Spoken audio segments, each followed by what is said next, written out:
Bom, quando os irmãos me convidaram para falar uma palavra aqui, na mesma época eu estava lendo um livreto do Kelly sobre Neemias, e Esdras e Neemias, na verdade, né? Então, Neemias foi escrito por na verdade foi uma pessoa que Deus direcionou, né, para que guiasse o povo de Deus justamente para reconstruir Jerusalém e reconstruir os muros e os portões. E essa pessoa foi justamente Neemias. E ele depois escreveu o livro, né? E o Kelly faz um estudo bem amplo de como que foi esses anos, né, da história de Neemias. E eu queria dividir com vocês aqui um pouquinho dessas palavras que o Kelly escreveu nesse folheto. Então, o ponto principal aqui, eu acho que antes da gente começar, é entender que mesmo Esdras e Neemias estando... a localização do livro parece que é no meio do Velho Testamento, mas ele foi escrito, na verdade ele faz menção do povo judeu no último momento deles, ou seja, era o final, era o fim do povo judeu no Velho Testamento. Então, Esdras, quando a gente lê Esdras, ele fala do remanescente quando ele voltou, né, da Babilônia. E Ageu e Zacarias também, no mesmo tempo. E Neemias, ele fala do mesmo remanescente, mas num período posterior, que é isso que nós vamos tratar agora. E Malaquias também fala do mesmo tempo. Então, só para nós entendermos aí o período em que foi escrito. Mas o que tem a ver Neemias, né, com nós agora? Na verdade, o povo judeu, ele estava numa situação de total fraqueza, né? E se a gente pudesse traçar um paralelo, hoje também, nós que somos o povo de Deus, a gente também está no mesmo estado, né? Então, realmente existia uma fraqueza muito grande, como hoje existe uma fraqueza muito grande também entre o povo de Deus. Então, vamos dar uma lida, Neemias, capítulo 1, versículo 2 até o 7. As palavras de Neemias, filho de Acalias. E sucedeu no mês de Quisleu, no ano 20º, estando eu em Suzã, a fortaleza, que veio Anani, um dos meus irmãos, ele e alguns de Judá, e perguntei-lhes pelos judeus que escaparam e que restaram do cativeiro, e acerca de Jerusalém. E disseram-me: os restantes que restaram do cativeiro lá na província estão em grande miséria e desprezo, e o muro de Jerusalém fendido, e as suas portas queimadas a fogo. E sucedeu que, ouvindo eu essas palavras, assentei-me e chorei e lamentei por alguns dias, e estive jejuando e orando perante Deus dos céus. E disse: Ah, Senhor, Deus dos céus, Deus grande e terrível, que guardas o conserto e a benignidade para com aqueles que te amam e guardam os teus mandamentos. Estejam, pois, atentos a teus ouvidos e os teus olhos abertos para ouvires a oração do teu servo, que eu hoje faço perante ti, de dia e de noite, pelos filhos de Israel, teus servos, e faço confissão pelos pecados dos filhos de Israel, que pecamos contra ti, também eu e a casa do meu pai pecamos.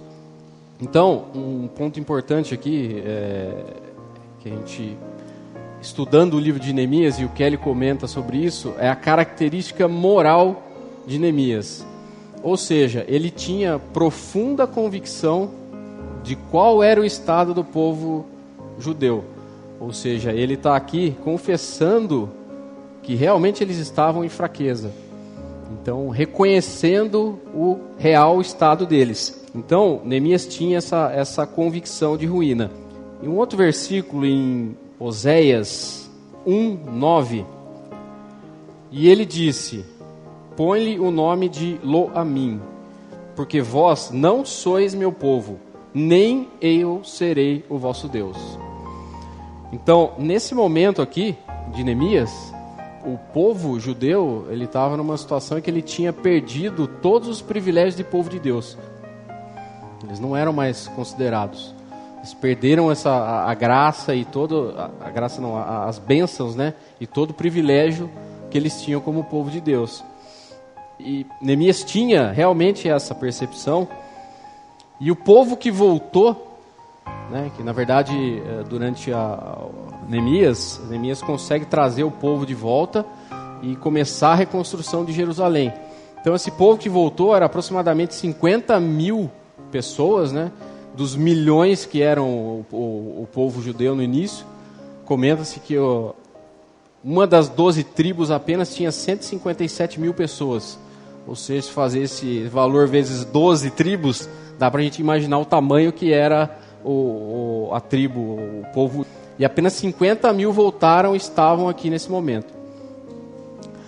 E eles tinham pouca percepção das glórias que eles tinham perdido em relação ao Senhor. Tudo que Deus tinha feito para eles, eles não tinham noção. Ou seja, a situação era realmente de muita fraqueza. E traçando um paralelo hoje para a gente, né, na nossa situação hoje, é bom estar aqui hoje, né? Eu acredito que para muitos aqui seja uma alegria, né? Primeira vez numa conferência, vendo o ânimo dos irmãos. Para nós que já reunimos faz tempo também é muito gostoso a gente ver esse ânimo. Mas tem um porém.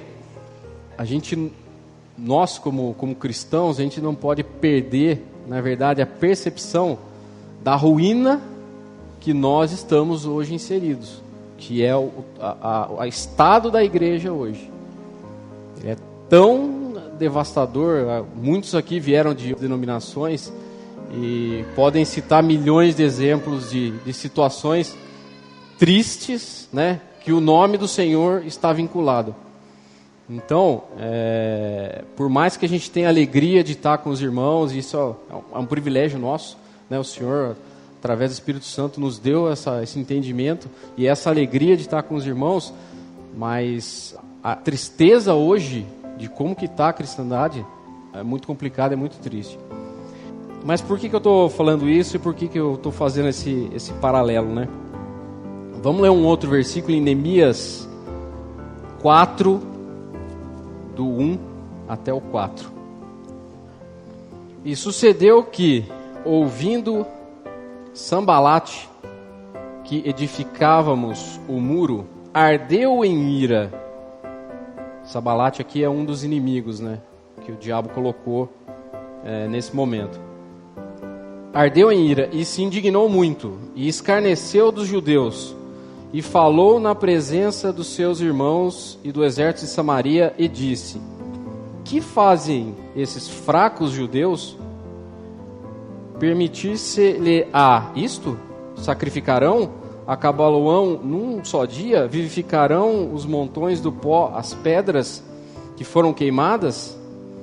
E estava com ele Tobias, que é outro inimigo também, o amonita, e disse: ainda que edifiquem, vindo uma raposa, derrubará facilmente o seu muro de pedra.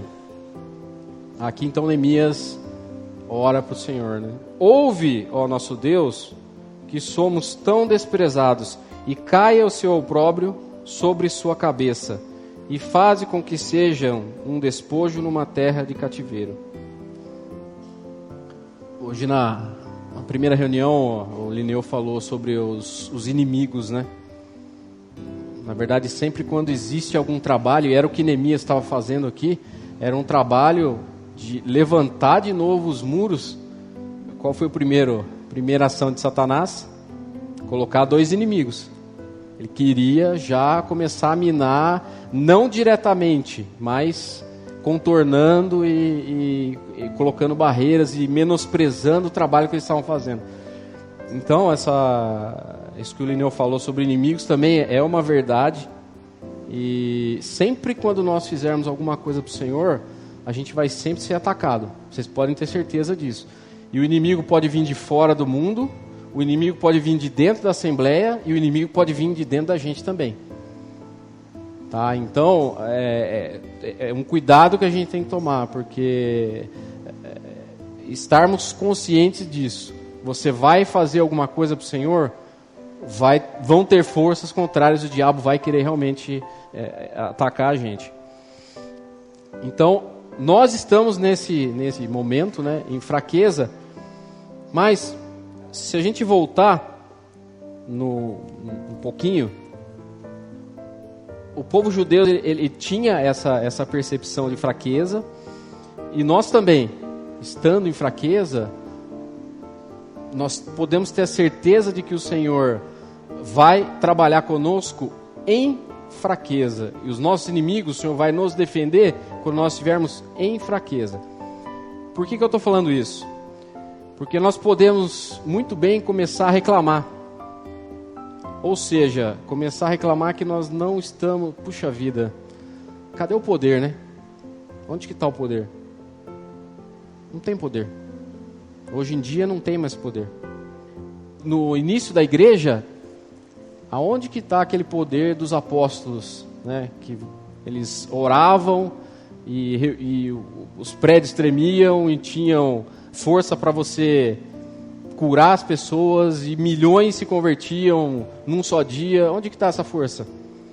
Aonde que está a força nessa época de Neemias aqui? Vamos imaginar o povo olhando para trás e falando assim, mas não tem Mar Vermelho abrindo? Não tem o Jordão abrindo? Não tem maná caindo do céu? Puxa vida, hein?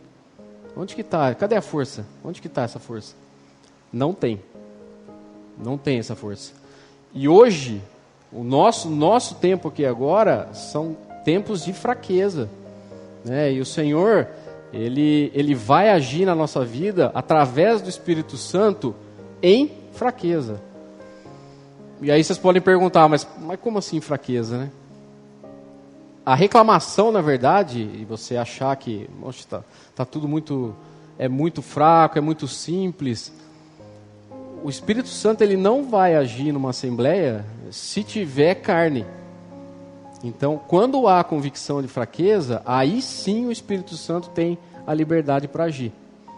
Por exemplo, vamos dizer uma assembleia onde a gente consiga fazer uma reunião tranquila, ou seja, uma reunião onde um irmão levanta e dá uma palavra, um irmão levanta, pede um hino, ou traz uma pregação, alguma coisa, tudo transcorre em perfeita harmonia, perfeita paz. E aí você sai da reunião e você fala assim, puxa vida, parece que faltou alguma coisa. Alguma coisa parece que não... Isso é o quê? Pode acontecer de que a reunião toda, ela transcorra na força da carne, e não do Espírito Santo. Então isso vai fazer falta na gente. Ter essa noção da fraqueza que nós estamos e depender do Senhor no Espírito Santo é o ponto fundamental para que a gente possa crescer na palavra e aprender cada vez mais do Senhor. E um ponto que o Kelly comenta é justamente isso. Essa fraqueza nossa, ele falou, o bom pastor vai nos guardar. Ou seja, ele é que vai proporcionar todas as condições para que a assembleia, para que as reuniões transcorram da melhor forma possível. E um versículo em 2 Coríntios 12, 9, vamos ler o 8, a partir do 8. Acerca da qual 3 vezes orei, Paulo, né, orando, 3 vezes orei ao Senhor para que se desviasse de mim. Então Paulo tinha um espinho na carne. E disse-me, a minha graça te basta, porque o meu poder se aperfeiçoa na fraqueza. De boa vontade, pois, me gloriarei nas minhas fraquezas, para que em mim habite o poder de Cristo. Então, na verdade, essa é uma palavra de edificação. A gente fala muito sobre os últimos dias, né, os últimos tempos. Mas os últimos tempos, eles já começaram antes do último apóstolo morrer. Muitas vezes a gente fica pensando, puxa, está tudo ruim, em volta, degradação da cristandade. Mas os últimos dias, os últimos tempos, né, ele já começou quando o último apóstolo morreu. Para quê? Para que tudo fosse escrito para nosso proveito, ou seja, para edificação nossa. E isso aqui, essa fraqueza que Paulo está falando aqui, meu poder se aperfeiçoa na fraqueza, também é com a gente. É nesse estado que o Senhor vai trabalhar com a gente. É nesse estado que Ele vai trabalhar na Assembleia. Então, isso vale não só para uma Assembleia nova, como eu sei que tem muitos irmãos aqui mais novos, que têm assembleias pequenas, assembleias que estão começando, que o Senhor vai trabalhar para que a Assembleia cresça. Poxa, mas a gente começou as conferências aqui, foi um silêncio, né? Silêncio, silêncio, silêncio. É isso aí mesmo. A partir do momento que o Espírito Santo vai trabalhando, um irmão vem e traz uma palavra, então essa é a ação do Espírito. E é isso que ele vai fazer. Então, na prática, é um exercício constante de saber entender da onde está vindo essa fonte. Pedro, a gente vê Pedro no início da vida dele, o que ele queria fazer, né? Cheio de ego, né? Cheio de, não, eu vou fazer, Senhor, eu nunca vou te negar. Negou. E aí você lê, né? Quando ele escreve, né, as cartas lá dele, de Pedro, é um outro estado, ou seja, ele aprendeu que a fonte para as coisas do Senhor é outra, não é a carne, não é o ego, não é a vontade própria, é a vida nova juntamente com o Espírito Santo. Então, isso é um aprendizado, irmãos. Constantemente é um exercício para a gente conseguir aprender isso aí. E como eu falei, isso vale tanto para as assembleias novas como para as antigas. As novas, saber que existe essa fraqueza e que o Senhor vai direcionar. E as velhas também, saber que existe um perigo muito grande da gente cair no intelecto. Ou seja, eu tenho tanto conhecimento da palavra que eu posso sim, em determinados momentos, falar alguma coisa na minha força, na força da minha carne, e não deixar o Espírito Santo agir. Então são duas situações que a gente deve sim orar ao Senhor e pedir direção para Ele, para que Ele nos guarde e nos direcione.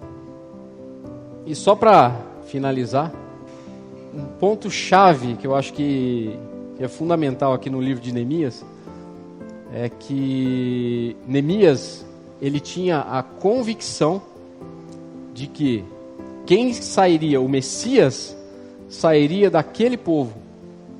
Ele sabia que mesmo com aquela fraqueza, mesmo com aquela degradação do povo judeu, o Messias sairia dali.